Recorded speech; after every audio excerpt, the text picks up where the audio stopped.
So mga tol, trending na trending po sa boxing community ang paghaharap ni Conor Benn at Chris Eubank Jr. sa kanilang ginanap na press conference dahil sinampal po ng itlog ni Chris Eubank Jr. itong si Conor Benn noong mag-face off na sila. Kaya pala parang may dinudukot si Chris Eubank Jr. sa bulsa nito. Yun pala mga tol, may baon-baon pala itong itlog. At hindi nga lang po isang itlog mga tol ang nakalagay sa bulsa ng jacket niya, kundi marami pala.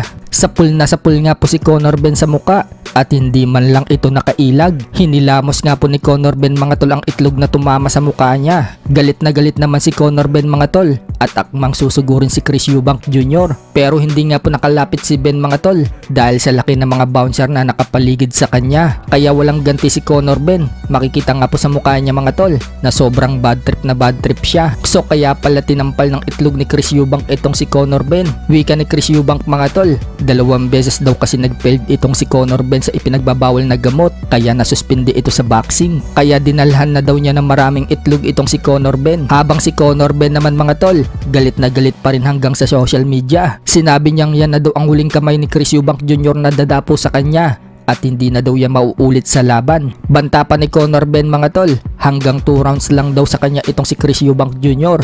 Tatapusin daw niya ito agad. So ngayong April 26 na nga po ang kanilang bigating laban mga tol na magaganap sa London. At sa middleweight division po ang kanilang paglalabanan. Kaya kaabang-abang po yan.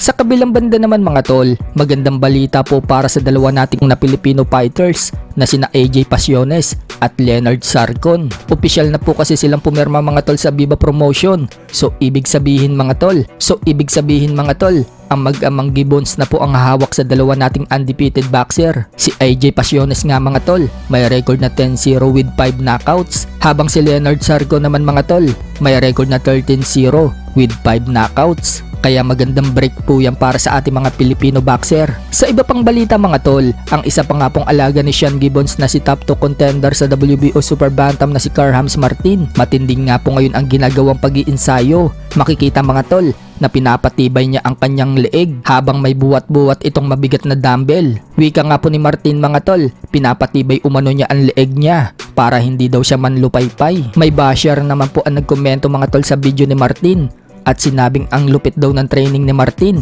Pinaghahandaan daw talaga ang tricycle driver. Sabay tawa. Sumagot naman po si Carl Martin dyan mga tol, pero hindi naman po nagalit si Martin.